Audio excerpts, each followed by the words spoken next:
Acres of Diamonds by Russell Herman Conwell, with his life and achievements by Robert Shackleton.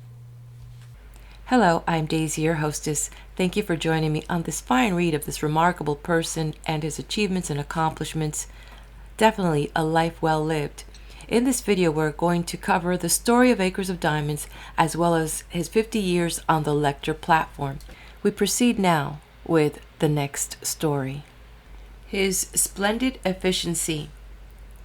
Conwell has a few strong and efficient executive helpers who have long been associated with him. Men and women who know his ideas and ideals, who are devoted to him and who do their utmost to relieve him. And of course, there is very much that is thus done for him, but even as it is, he is so overshadowing a man, there is really no other word, that all who work with him look to him for advice and guidance. The professors and the students, the doctors and the nurses, the church officers, the Sunday school teachers, the members of his congregation. And he is never too busy to see anyone who really wishes to see him. He can attend to a vast intricacy of detail and answer myriad personal questions and doubts and keep the great institutions splendidly going by through systemization of time and by watching every minute. He has several secretaries for special work besides his private secretary. His correspondence is very great. Often he dictates to a secretary as he travels on the train. Even in the few days for which he can run back to the Berkshires, work is awaiting him. Work follows him, and after knowing of this, one is positively amazed that he is able to give to his countrywide lectures the time and the traveling that they inexorably demand. Only a man of immense strength, of the greatest stamina, a veritable Superman, could possibly do it. And at times one quite forgets, noticing the multiplicity of his occupations, that he prepares 2 sermons and 2 talks on Sunday. Here is his usual Sunday schedule when at home. He rises at 7 and studies until breakfast, which is at 8:30. Then he studies until 9:45, when he leads a men's meeting at which he is likely also to play the organ and lead the singing. At 10:30 is the principal church service, at which he preaches and at the close of which he shakes hands with hundreds. He dines at 1, after which he takes 15 minutes rest and then reads, and at 3 o'clock he addresses in a talk that is like another sermon a large class of men, not the same men as in the morning. He is also sure to look in at the regular session of the Sunday school. Home again, where he studies and reads until supper time. At 7:30 is the evening service, at which he again preaches, and after which he shakes hands with several hundred more and talks personally in his study with any who would need to talk with him. He is usually home by 10:30. I spoke of it one evening as having been a strenuous day, and he responded with a cheerful, whimsical smile. 3 sermons and shook hands with 900. That evening, as the service closed, he had said to the congregation, "I shall be here for an hour. We always have a pleasant time together after service. If you are acquainted with me, come up and shake hands. If you are strangers, just the slightest pause, come up and let us make an acquaintance that will last for eternity." I remember how simply and easily this was in his clear, deep voice, and how impressive and important it seemed, and with what unexpectedness it came. Come and make an acquaintance that will last for eternity. And there was a serenity about his way of saying this which would make strangers think, just as he meant them to think, that he had nothing whatever to do but to talk with them. Even his own congregation have, most of them, little conception of how busy a man he is and how precious is his time. One evening last June, to take an evening of which I happen to know, he got home from a journey of 200 miles at 6 o'clock, and after dinner and a slight rest went to the church prayer meeting, which he led in his usual vigorous way at such meetings, playing the organ and leading the singing, as well as praying and talking. After the prayer meeting, he went to 2 dinners in succession, both of them important dinners in connection with the close of the university year, and at both dinners he spoke. At the second dinner, he was notified of the sudden illness of a member of his congregation and instantly hurried to the man's home and thence to the hospital to which he had been removed. And there he remained at the man's bedside, or in consultation with the physicians, until 1 in the morning. Next morning, he was up at 7 and again at work. This one thing I do is his private maxim of efficiency, and a literalist might point out that he does not one thing only, but 1,000 things. Not getting Conwell's meaning, which is that whatever the thing may be which he is doing, he lets himself think of nothing else until it is done. Dr. Conwell has a profound love for the country, and particularly for the country of his own youth. He loves the wind that comes sweeping over the hills. He loves the wide-stretching views from the heights and the forest intimacies of the nestled nooks. He loves the rippling streams. He loves the wild flowers that nestle in seclusion or unexpectedly paint some mountain meadow with delight. He loves the very touch of the earth, and he loves the great bare rocks. He writes verses at times. At least he has written lines for a few old tunes, and it interested me greatly to chance upon some lines of his that picture heaven in the terms of the Berkshires. The wide-stretching valleys in colors so fadeless, where trees are all deathless and flowers ever bloom. That is heaven in the eyes of a New England hillman. Not golden pavement and ivory palaces, but valleys and trees and flowers and the wide sweep of the open.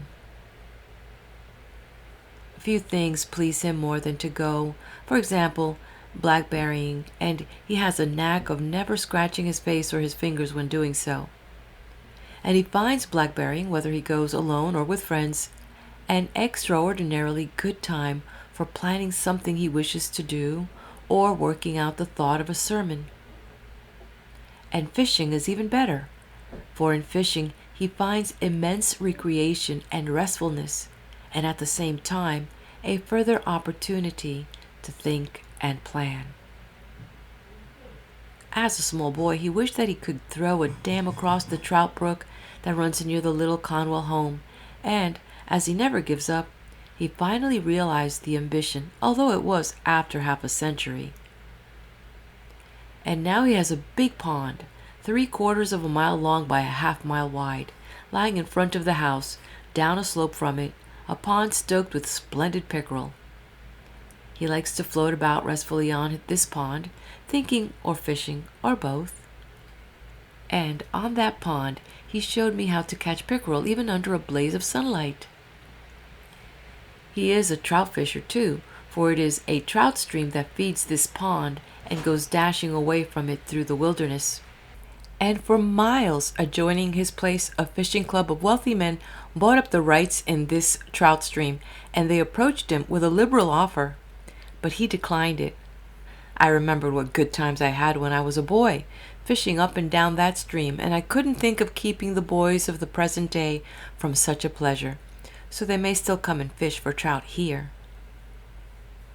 As we walked one day beside this brook, he suddenly said, "Did you ever notice that every brook has its own song? I should know the song of this brook anywhere." It would seem as if he loved his rugged native country because it is rugged even more than because it is native. Himself so rugged, so hardy, so enduring, the strength of the hills is his also. Always, in his very appearance, you see something of his ruggedness of the hills, a ruggedness, a sincerity, a plainness that mark alike his character and his looks. And always one realizes the strength of the man, even when his voice, as it usually is, is low, and one increasingly realizes the strength when, on the lecture platform or in the pulpit or in the conversation, he flashes vividly into fire.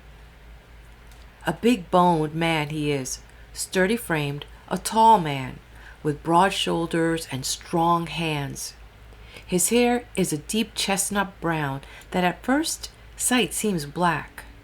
In his early manhood, he was superb in looks, as his pictures show, but anxiety and work and the constant flight of years with physical pain have settled his face into lines of sadness and almost of severity, which instantly vanish when he speaks, and his face is illumined by marvelous eyes. He is a lonely man. The wife of his early years died long, long ago, before success had come, and she was deeply mourned, for she had loyally helped him through a time that held much of struggle and hardship. He married again, and this wife was his loyal helpmate for many years. In a time of special stress, when a defalcation of $65,000 threatened to crush Temple College just when it was getting on its feet, for both Temple Church and Temple College had in those early days buoyantly assumed heavy indebtedness, he raised every dollar he could by selling or mortgaging his own possessions. And in this his wife, as he lovingly remembers, most cordially stood beside him, although she knew that if anything should happen to him, the financial sacrifice would leave her penniless. She died after years of companionship. His children married and made homes of their own. He is a lonely man. Yet he is not unhappy, for the tremendous demands of his tremendous work leave him little time for sadness or retrospect. At times, the realization comes that he is getting old, that friends and comrades have been passing away, leaving him an old man with younger friends and helpers. But such realization only makes him work with an earnestness still more intense, knowing that the night cometh when no man shall work. Deeply religious though he is, he does not force religion into conversation on ordinary subjects or upon people who may not be interested in it. With him, it is action and good works, with faith and belief, that count, except when talk is the natural, the fitting, the necessary thing. When addressing either one individual or thousands, he talks with superb effectiveness. His sermons are, it may almost literally be said, parable after parable, although he himself would be the last man to say this, for it would sound as if he claimed to model after the greatest of all examples. His own way of putting it is that he uses stories frequently because people are more impressed by illustrations than by argument. Always, whether in the pulpit or out of it, he is simple and homelike, human and unaffected. If he happens to see someone in the congregation whom he wishes to speak, he may just leave his pulpit and walk down the aisle, while the choir is singing, and quietly say a few words and return. In the early days of his ministry, if he heard of a poor family in immediate need of food, he would be quite likely to gather a basket of provisions and go personally and offer his assistance and such other as he might find necessary when he reached the place. As he became known, he ceased from this direct and open method of charity, for he knew that impulsiveness would be taken for intentional display. But he has never ceased to be ready to help on the instant that he knows help is needed. Delay and lengthy investigation are avoided by him when he can be certain that something immediate is required. And the extent of his quiet charity is amazing. With no family for which to save money, and with no care to put away money for himself, he thinks only of money as an instrument for helpfulness. I never heard a friend criticize him except for too great open-handedness. I was strongly impressed after coming to know him that he possessed many of the qualities that made for the success of the old-time district leaders of New York City. And I mentioned this to him, and he at once responded that he had himself met Big Tim, the longtime leader of the Sullivans, and had had him at his house, Big Tim having gone to Philadelphia to aid some henchmen in trouble, and having promptly sought the aid of Dr. Conwell.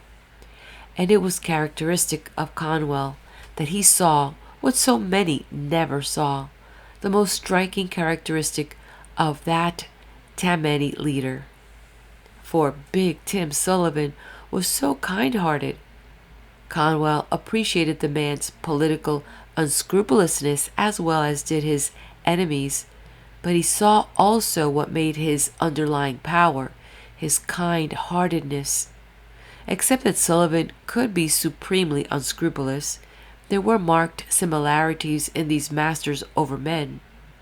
And Conwell possesses, as Sullivan possessed, a wonderful memory for faces and names. Naturally, Russell Conwell stands steadily and strongly for good citizenship, but he never talks boastful Americanism.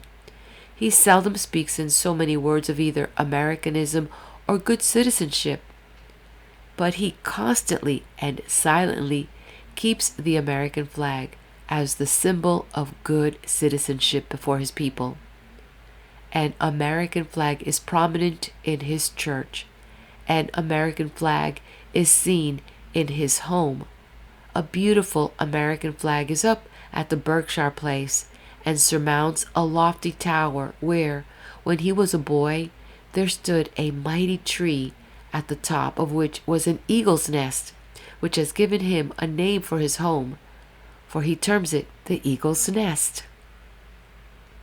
Remembering a long story that I had read of his climbing to the top of that tree, though it was a well-nigh possible feat, and securing the nest by great perseverance and daring, I asked him if the story were a true one.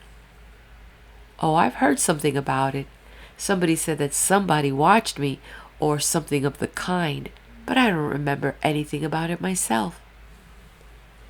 Any friend of his is sure to say something, after a while, about his determination, his insistence on going ahead with anything on which he has really set his heart.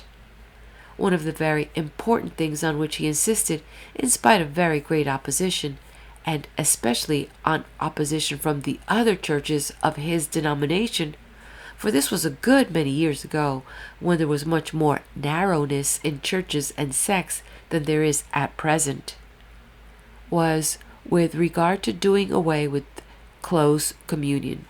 He determined on an open communion, and his way of putting it, once decided upon, was, "My friends, it is not for me to invite you to the table of the Lord. The table of the Lord is open. If you feel that you can come to the table, it is open to you." And this is the form which he still uses.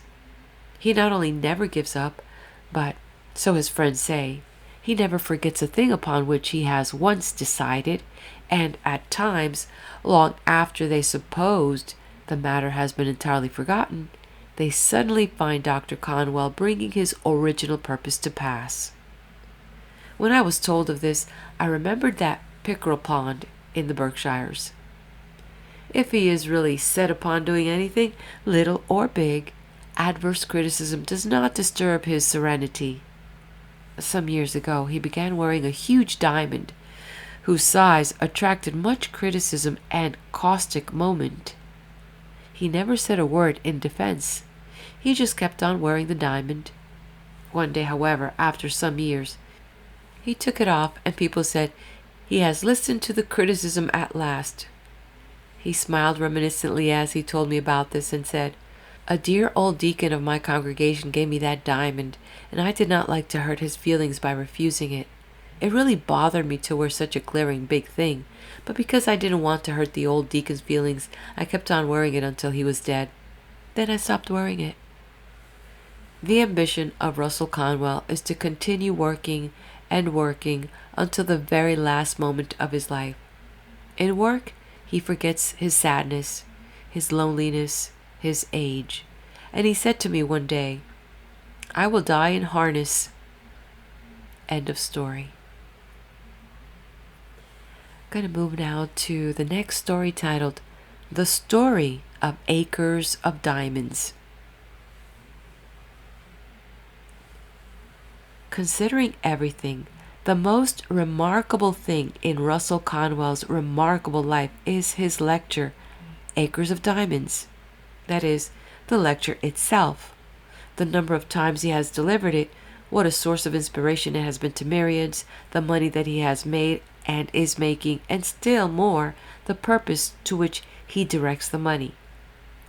In the circumstances surrounding Acres of Diamonds, in its tremendous success, in the attitude of mind revealed by the lecture itself and by what Dr. Conwell does with it, it is illuminative of his character, his aims, his ability. The lecture is vibrant with his energy. It flashes with his hopefulness. It is full of his enthusiasm. It is packed full of his intensity. It stands for the possibilities of success in everyone. He has delivered it over 5,000 times. The demand for it never diminishes. The success grows nevertheless. There is a time in Russell Conwell's youth of which it is pain for him to think. He told me of it one evening, and his voice sank lower and lower as he went far back into the past.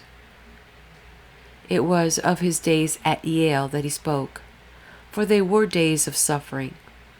For he had not money for Yale, and in working for more he endured bitter humiliation. It was not that the work was hard, for Russell Conwell has always been ready for hard work.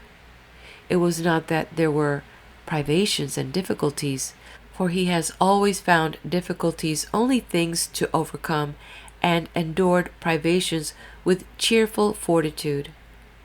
But it was the humiliations that he met, the personal humiliations that after more than half a century make him suffer in remembering them.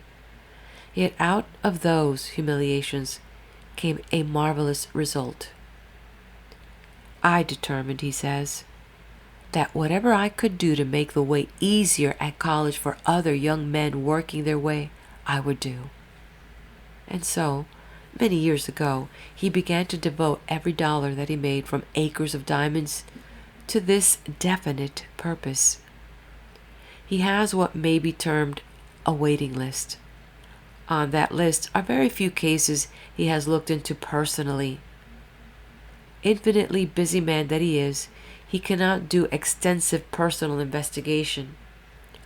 A large proportion of his names come to him from college presidents who know of students in their own colleges in need of such a helping hand.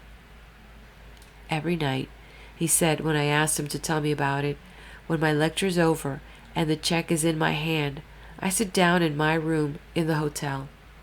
What a lonely picture, too.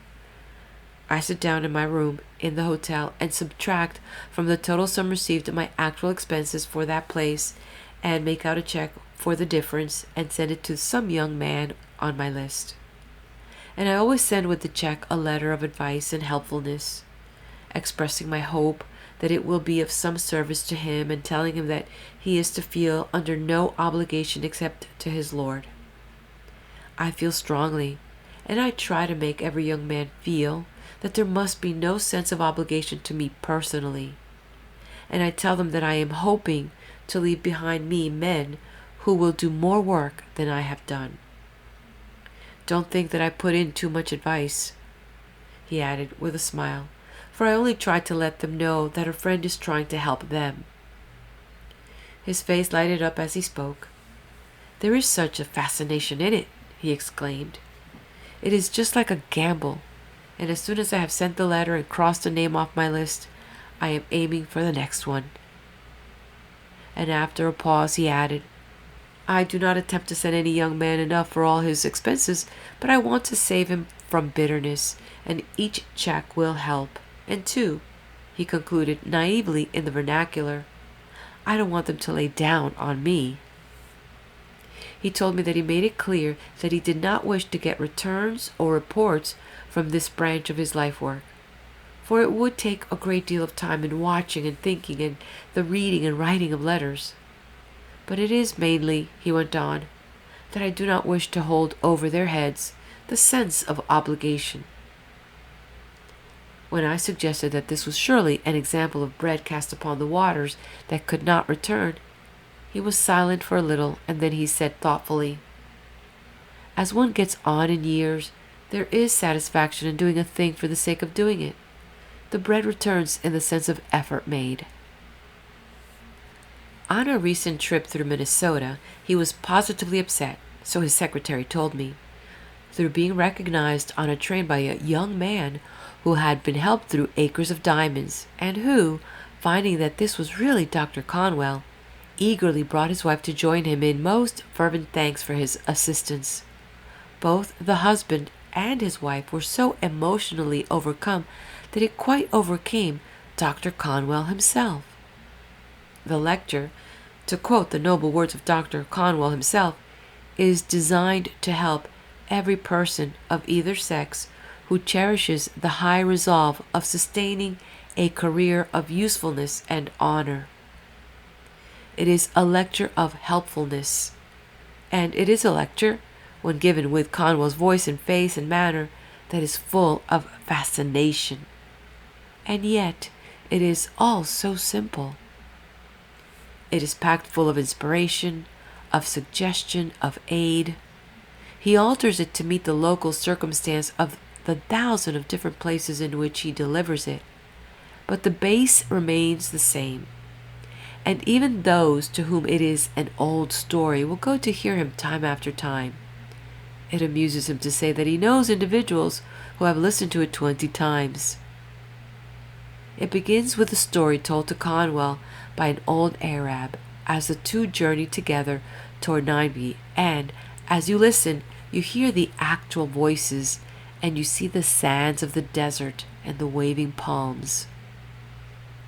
The lecturer's voice is so easy, so effortless. It seems so ordinary and matter-of-fact. Yet, the entire scene is instantly vital and alive. Instantly, the man has his audience under a sort of spell, eager to listen, ready to be merry or grave. He has the faculty of control, the vital quality that makes the orator. The same people will go to hear this lecture over and over, and that is the kind of tribute that Conwell likes. I recently heard him deliver it in his own church, where it would naturally be thought to be an old story and where, presumably, only a few of the faithful would go. But it was quite clear that all his church are the faithful, for it was a large audience that came to listen to him. Hardly a seat in the great audience was vacant. And it should be added that, although it was in his own church, it was not a free lecture, where a throng might be expected, but that each one paid a liberal sum for a seat, and the paying of admission is always a practical test of the sincerity of desire to hear. And the people were swept along by the current as if lecturer and lecture were of novel interest. The lecture in itself is good to read, but it is only when it is illumined by Conwell's vivid personality that one understands how it influences in the actual delivery. On that particular evening, he had decided to give the lecture in the same form as when he first delivered it many years ago, without any of the alterations that have come with time and changing localities. And as he went on, with the audience rippling and bubbling with laughter as usual, he never doubted that he was giving it as he had given it years before. And yet, so up to date and alive must he necessarily be, in spite of a definite effort to set himself back. Every once in a while he was coming out with illustrations from such distinctly recent things as the automobile. The last time I heard him was the 5,124th time for the lecture. Doesn't it seem incredible? 5,124 times. I noticed that he was to deliver it at a little out of the way place, difficult for any considerable number to get to, and I wondered just how much of an audience would gather and how they would be impressed. So I went over from where I was, a few miles away. The road was dark, and I pictured a small audience. But when I got there, I found the church building in which he was to deliver the lecture had a seating capacity of 830, and that precisely 830 people were already seated there, and that a fringe of others were standing behind. Many had come from miles away, yet the lecture had scarcely, if at all, been advertised. But people had said to one another, "Aren't you going to hear Dr. Conwell?" And the word had thus been passed along. I remember how fascinating it was to watch that audience, for they responded so keenly and with such heartfelt pleasure throughout the entire lecture. And not only were they immensely pleased and amused and interested, and to achieve that at a crossroads church was in itself a triumph to be proud of, but I knew that every listener was given an impulse toward doing something for himself and for others, and that with at least some of them that impulse would materialize in acts. Over and over one realizes what a power such a man wields, and what an unselfishness. For far on in years as he is, and suffering pain, he does not chop down his lecture to a definite length. He does not talk for just an hour, or go on grudgingly for an hour and a half. He sees that the people are fascinated and inspired, and he forgets pain, ignores time, forgets that the night is late and that he has a long journey to go to get home, and keeps on generously for 2 hours, and everyone wishes it were 4.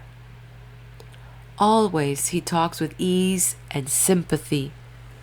There are geniality, composure, humor, simple and homely jest, yet never does the audience forget that he is every moment in tremendous earnest. They bubble with responsive laughter, or are silent in riveted attention. A stir can be seen to sweep over an audience of earnestness or surprise or amusement or resolve. When he is grave and sober or fervid, the people feel that he is himself a fervidly earnest man. And when he is telling something humorous, there is on his part almost a repressed chuckle, a genial appreciation of the fun of it, not in the least as if he were laughing at his own humor, but as if he and his hearers were laughing together at something of which they were all humorously cognizant. Myriad successes in life have come through the direct inspiration of this single lecture. One hears of so many that there must be vastly more that are never told. A few of the most recent were told me by Dr. Conwell himself, one being of a farmer boy who walked a long distance to hear him.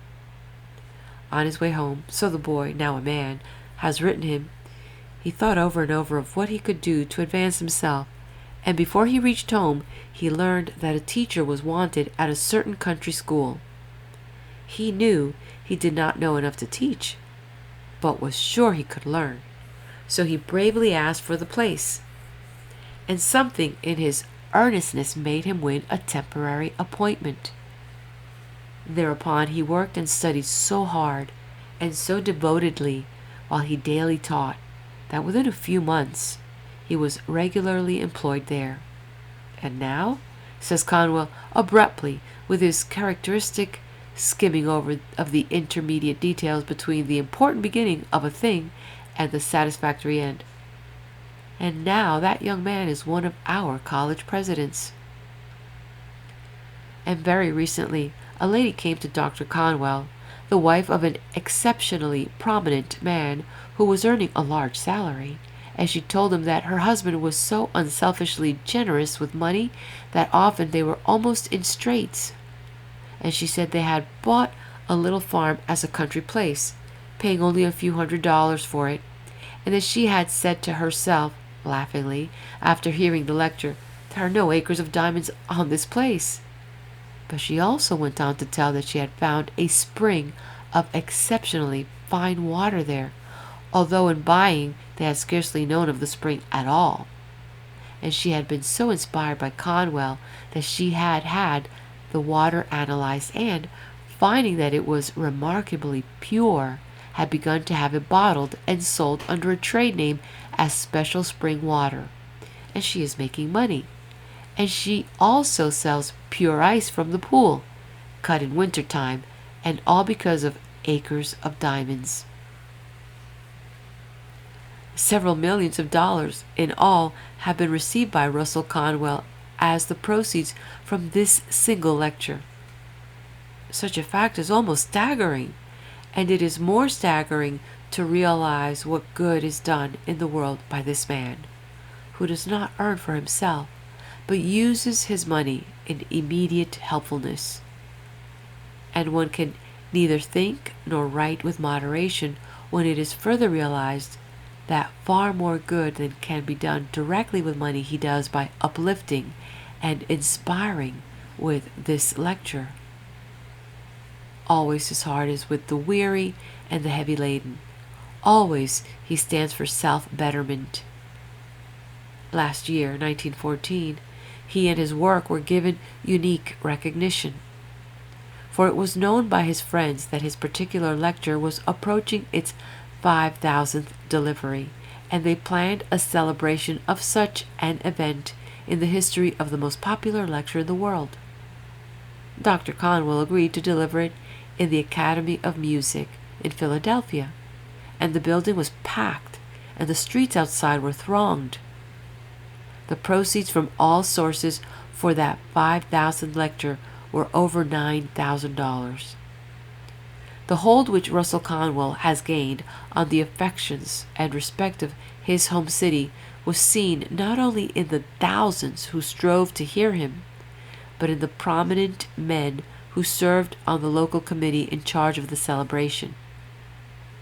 There was a national committee, too, and the nationwide love that he has won, the nationwide appreciation of what he has done and is still doing, was shown by the fact that among the names of the notables on this committee were those of 9 governors of states.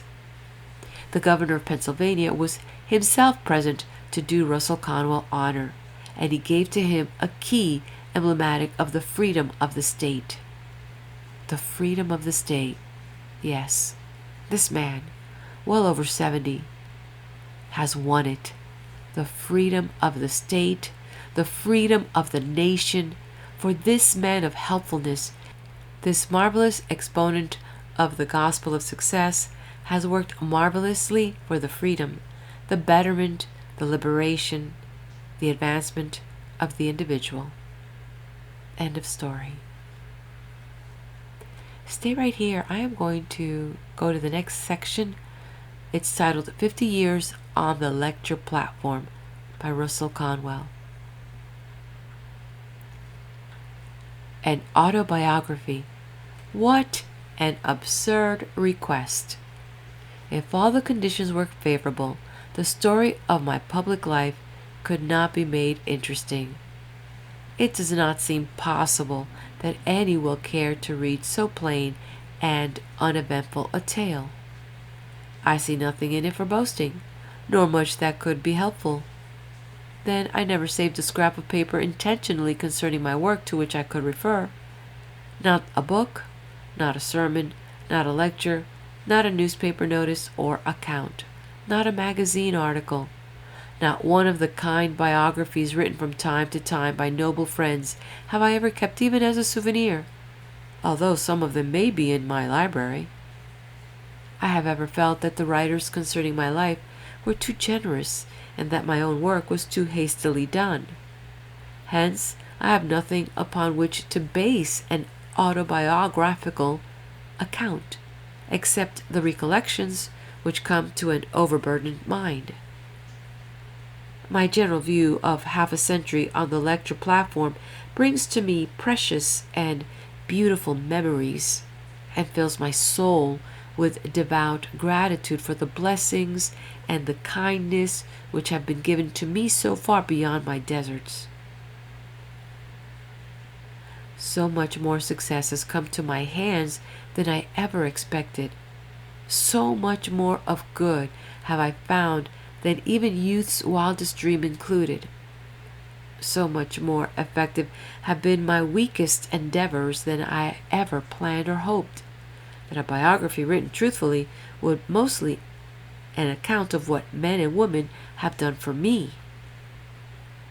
I have lived to see accomplished far more than my highest ambition included, and have seen the enterprises I have undertaken rush by me, pushed on by 1,000 strong hands, until they have left me far behind.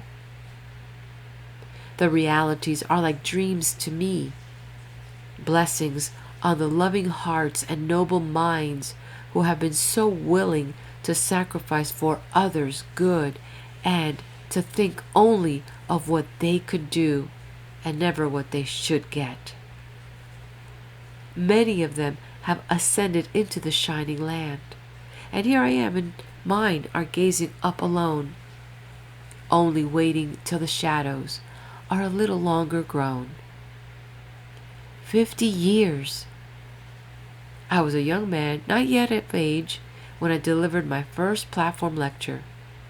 The Civil War of 1861 through 1865 drew on with all its passions, patriotism, horrors, and fears, and I was studying law at Yale University. I had from childhood felt that I was called to the ministry. The earliest event of memory is the prayer of my father at family prayers in the little old cottage in Hampshire Highlands at the Berkshire Hills, calling on God with a sobbing voice to lead me into some special service for the Savior. It filled me with awe, dread, and fear, and I recoiled from the thought until I determined to fight against it with all my power. So I thought for other professions and for decent excuses for being anything but a preacher. Yet while I was nervous and timid before the class in declamation and dreaded to face any kind of an audience, I felt in my soul a strange impulsion toward public speaking which for years made me miserable. The war and the public meetings for recruiting soldiers furnished an outlet for my suppressed sense of duty, and my first lecture was on the lessons of history as applied to the campaigns against the Confederacy. That matchless temperance orator and loving friend, John B. Gow, introduced me to the little audience in Westfield, Massachusetts in 1862. What a foolish little schoolboy speech it must have been. But Mr. Gow's kind words of praise, the bouquets and the applause, made me feel that somehow the way to public oratory would not be so hard as I had feared. From that time, I acted on Mr. Gow's advice and sought practice by accepting almost every invitation I received to speak on any kind of a subject. There were many sad failures and tears, but it was a restful compromise with my conscience concerning the ministry, and it pleased my friends. I addressed picnics, Sunday schools, patriotic meetings, funerals, anniversaries, commencements, debates, cattle shows, and sewing circles without partiality and without price. For the first 5 years the income was all experience. Then voluntary gifts began to come occasionally in the shape of a jackknife, a ham, a book, and the first cash remuneration was from a farmers' club of 75 cents toward the horse hire. It was a curious fact that one member of that club afterward moved to Salt Lake City and was a member of the committee at the Mormon Tabernacle in 1872, which, when I was correspondent on a journey around the world, employed me to lecture on Men of the Mountains in the Mormon Tabernacle at a fee of $500.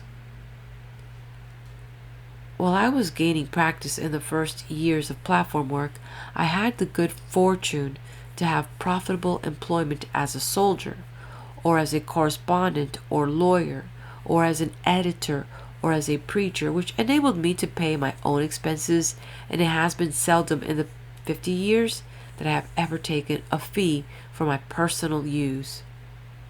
In the last 36 years, I have dedicated solemnly all the lecture income to benevolent enterprises. If I am antiquated enough for an autobiography, perhaps I may be aged enough to avoid the criticism of being an egotist when I state that some years I delivered one lecture. Acres of Diamonds over 200 times each year at an average income of about $150 for each lecture.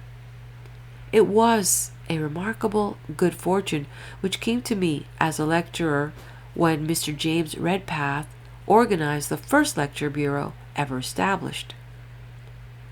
Mr. Redpath was the biographer of John Brown of Harper's Ferry renown, and as Mr. Brown had been long friend of my father's, I found employment, while a student on vacation, in selling that Life of John Brown.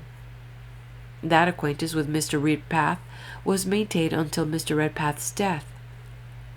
To General Charles H. Taylor, with whom I was employed for a time as a reporter for the Boston Daily Traveler, I was indebted for many acts of self-sacrificing friendship which softened my soul as I recall them. He did me the greatest kindness when he suggested my name to Mr. Redpath as one who could fill in the vacancies in the smaller towns where the great lights could not always be secured. What a glorious galaxy of great names that original list of Redpath lecturers contained. Henry Ward Beecher, John B. Gow, Senator Charles Sumner, Theodore Tilton, Wendell Phillips, Mrs. Mary A. Livermore, Bayard Taylor, Ralph Waldo Emerson, with many of the great preachers, musicians, and writers of that remarkable era. Even Dr. Holmes, John Whittier, Henry W. Longfellow, John Lothrop, Motley, George William Curtis, and General Burnside were persuaded to appear one or more times, although they refused to receive pay. I cannot forget how ashamed I felt when my name appeared in the shadow of such names, and how sure I was that every acquaintance was ridiculing me behind my back. Mr. Bayard Taylor, however, wrote me from the Tribune office a kind note saying that he was glad to see me on the road to great usefulness. Governor Claflin of Massachusetts took the time to send me a note of congratulation. General Benjamin F. Butler, however, advised me to stick to the last and be a good lawyer. The work of lecturing was always a task and a duty. I do not feel now that I ever sought to be an entertainer. I am sure I would have been an utter failure but for the feeling that I must preach some gospel truth in my lectures and do at least that much toward that ever-persistent call of God. When I entered the ministry 1879, I had become so associated with the lecture platform in America and England that I could not feel justified in abandoning so great a field of usefulness. The experience of all our successful lecturers are probably nearly alike. The way is not always smooth, but the hard roads, the poor hotels, the late trains, the cold halls, the hot church auditoriums, the over-kindness of hospitable committees, and the broken hours of sleep are annoyances one soon forgets. And the host of intelligent faces, the messages of thanks, and the effects of the earnings on the lives of young college men can never cease to be a daily joy. God bless them all.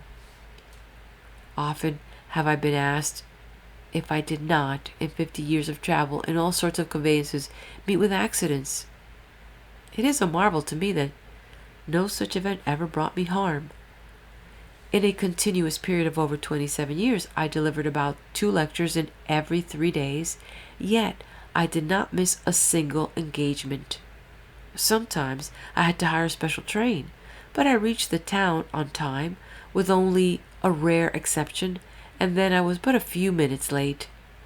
Accidents have preceded and followed me on trains and boats, and were sometimes in sight, but I was preserved without injury through all the years. In the Johnstown flood region, I saw a bridge go out behind our train. I was once on a derelict steamer on the Atlantic for 26 days. A man was killed in the berth of a sleeper I had left half an hour before. Often have I felt the train leave the track, but no one was killed. Robbers have several times threatened my life, but all came out without loss to me. God and man have never been patient with me. Yet this period of lecturing has been, after all, a side issue.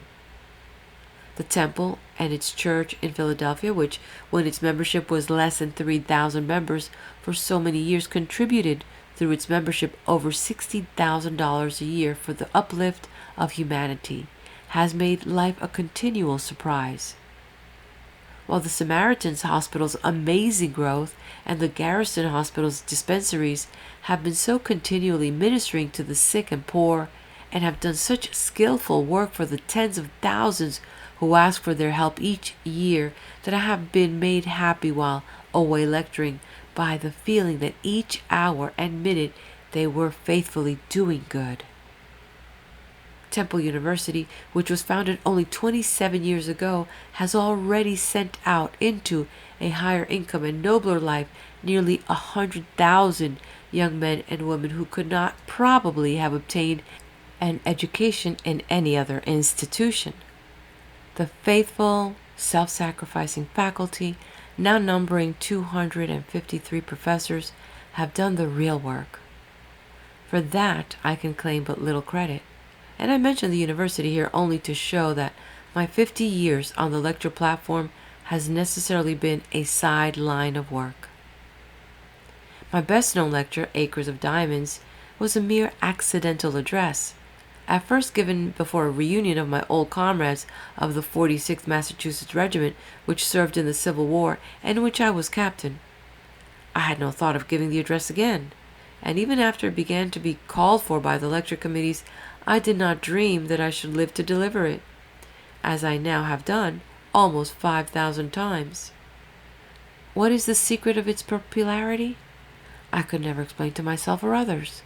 I simply know that I always attempt to enthuse myself on each occasion with the idea that it is a special opportunity to do good, and I interest myself in each community and apply the general principles with local illustrations.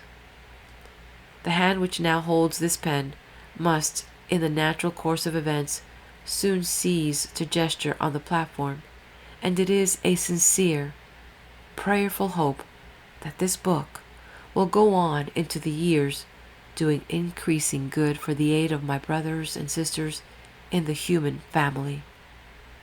Signed, Russell H. Conwell, South Worthington, Massachusetts, September 1, 1913. The end.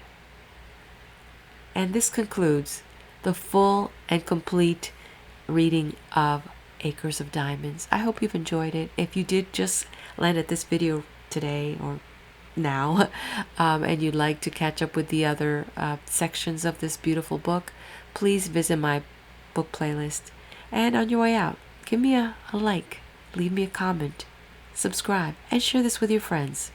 Be blessed.